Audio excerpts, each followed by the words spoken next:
Welcome to this week's episode of the Jewish Diaspora Report. On this episode, we are going to boycott, divest, and sanction the Palestinians. Let's get started. The BDS movement claims to have originated from a July 9, 2005 call by Palestinian civil society organizations for a boycott, divestment, and sanctions against Israel, and for academic and cultural boycotts of Israel as a whole. This was a further expansion of the first established Palestinian campaign for the academic and cultural boycott of Israel in Ramallah in 2004. The call for BDS is portrayed as a response to Israel's unwillingness to submit to a ruling by the International Court of Justice, a ruling that condemned Israel's security barrier. This was a ruling that was an advisory opinion that Israel was under no obligation to accept. The definition of BDS on their website suggests that it's a boycott, divestment, and sanction movement that works to end international support for Israel's oppression of the Palestinian people and to pressure Israel to comply with international laws. Historically, this is not the first attempt to harm the state of Israel, financially, and of course isolate it from the rest of the world. In a further attempt to isolate the Jews of Israel and attempt to, of course, strangle and kill the Jewish state in its infancy. The boycott campaign actually predates the establishment of the State of Israel itself, starting in the year 1945. The Arab boycott that was formally declared in the newly formed Arab League, December 2, 1945, this boycott demands the Jewish products and manufactured goods shall be considered undesirable in all Arab countries. All Arab institutions, organizations, merchants, commission agents, and individuals are called upon to refuse to deal in, distribute, or consume Zionist products or manufactured goods. Of course, we have to notice here that the term Jewish and Zionist were used synonymously. Remember, this was in 1945 before the establishment of the State of Israel itself. So blaming this boycott on the Palestinian treatment by Israelis would just be silly, since Israel didn't even exist at the time. There would have been no occupation or supposed oppression against the Palestinian people. The objective of this boycott, of course, was to isolate Israel from its neighbors and the international community, as well as to deny it trade that might be used to augment its military and economic strength. Clearly, the initial attempts to boycott by the Arab nations didn't work, as they all began making peace with the State of Israel and making their own trade agreements. So in 2005, we see a renewed attempt to boycott and divest and harm the State of Israel financially. After this break, we're going to take a look and see how that's going so far. We'll be right back on the Jewish Diaspora Report. In the past, when we spoke about boycotting the State of Israel, its intention was, and still is, to do harm against the Jewish state and its mostly Jewish inhabitants. However, even from the start, but more so in the present times, the BDS movement is actually BDSing the Palestinian people more than the Israelis, the very people that those BDS proponents are claiming to want to support. The BDS movement, which is largely run by Palestinians outside of the disputed territories, has done real harm to Palestinians. Most notable examples of this is the SodaStream company, which was targeted because of its factory in Mishor Adumim, adjacent to the settlement of Ma'al Adumim. SodaStream, an Israeli company, was the largest employer of Palestinians in the territory, with nearly 600 workers, all of whom received the same salary, medical insurance, and working conditions as all the non-Palestinian workers. The BDS activists protest outside stores internationally, intimidated shoppers, vandalized SodaStream products all over the world. As a result of the financial losses due partially to the BDS attacks, the company ended up closing its West Bank factory and replaced it with one in the Negev desert within Israel. Ali Jafar, a shift manager from the West Bank village who had worked at SodaStream for 2 years, is quoted as saying, "All of the people who wanted to close the SodaStream West Bank factory are mistaken. They didn't take into consideration the families," end quote, referring to the Palestinian families who were being supported greatly by this Israeli company.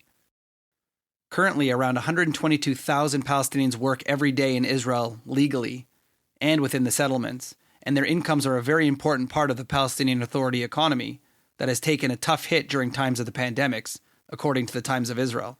Around 87,000 Palestinians work legally within Israel, according to official figures, and another 35,000 work in Israeli settlements in the West Bank.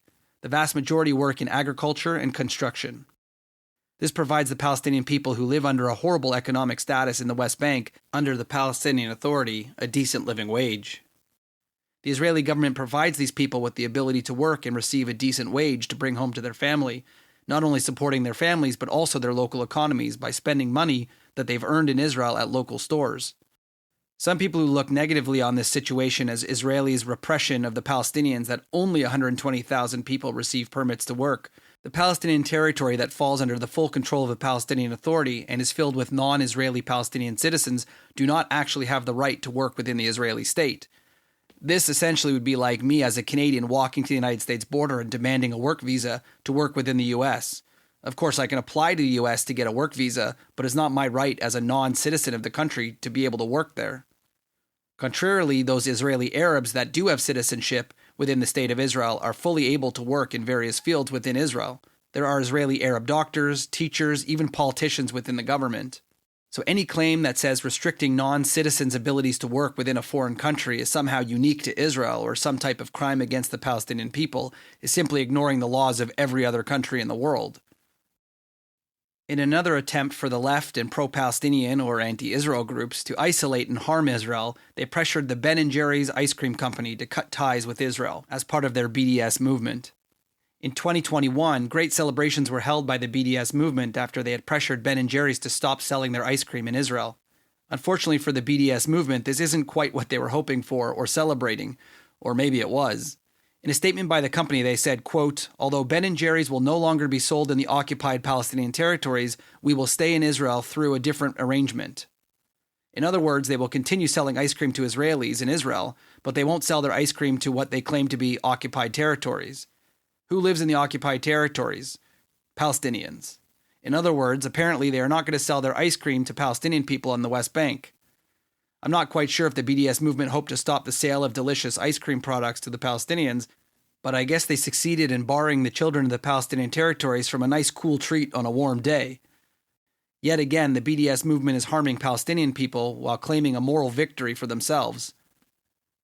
As we can see here, we have a lot of people who don't live in the territory or maybe even don't have much knowledge about the people on the ground making policies or trying to bully companies into stopping working with Palestinians or supplying Palestinians with items or products that ends up just harming the Palestinians. Think about those 120,000 workers who might lose their jobs because the company is being boycotted by people across the world. Unlike SodaStream that is using a factory within the Palestinian territories to employ Palestinian people, there are many companies within Israel that use Palestinian workers in order to provide them an income. How many of these boycotts affect these people and make them lose their jobs? Rather than boycotting these companies, people should be speaking out and supporting companies that support the Palestinian people and provide them a living wage, likely more money and better benefits than they would get in the Palestinian territories. When we come back after this break, we're going to talk about how the BDS movement is really working on the ground and the after effects of what the BDS does to Israelis and Palestinians. We'll be right back after this break.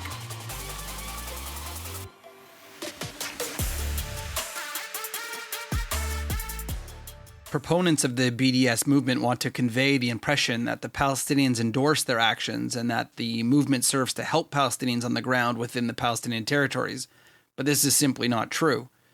In fact, Mahmoud Abbas, the president of the Palestinian Authority himself, told a South African journalist, quote, "We do not ask anyone to boycott Israel.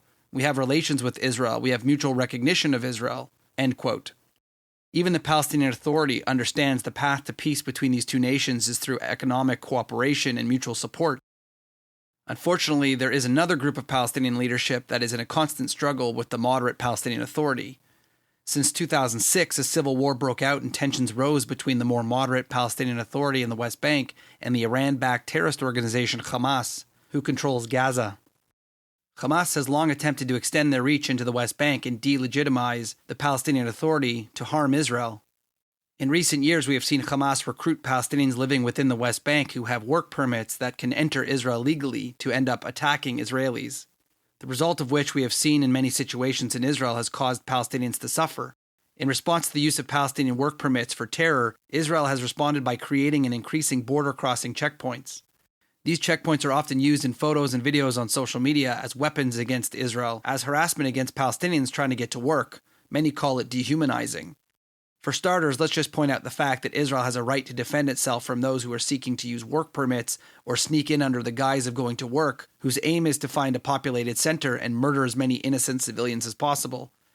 Just as recently as this month, 2 Palestinian men from the Palestinian town of Jenin, a pro-Hamas area, murdered 3 Israelis and wounded 4 with axes. It was reported that these 2 men worked in Israel and even obtained a ride to their killing spree by an unsuspecting Israeli co-worker. As we see in many aspects of this conflict, we see the Israelis try to provide an opportunity to the Palestinians for something like working, and Hamas, a terrorist organization, uses this freedom to harm Israeli citizens, so Israel must create barriers to stop these events from happening. And the only people that are harmed by this action are the Palestinians who are trying to get to work. The Palestinians are being held hostage yet again by a minority of terrorists in their territories. We do not hear any condemnation from the BDS movement about people who use and abuse the permit program to harm civilians, which ends up causing the legitimate workers to suffer in long lines and closed borders.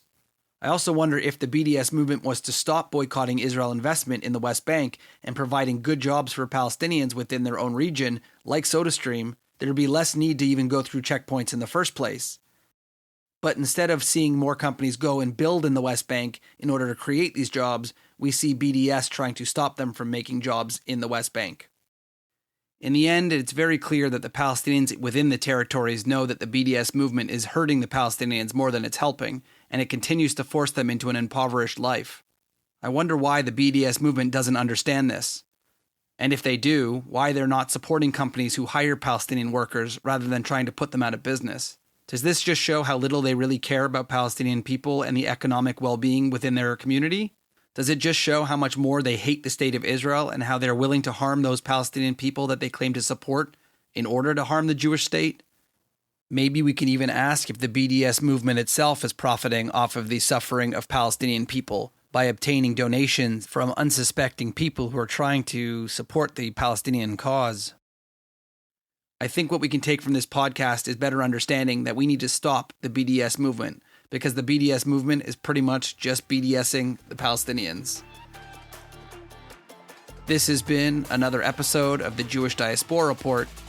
Don't forget to check us out on social media at jdr.podcast and check out some of our other episodes on your favorite podcast source. Thanks for listening. We'll see you next time.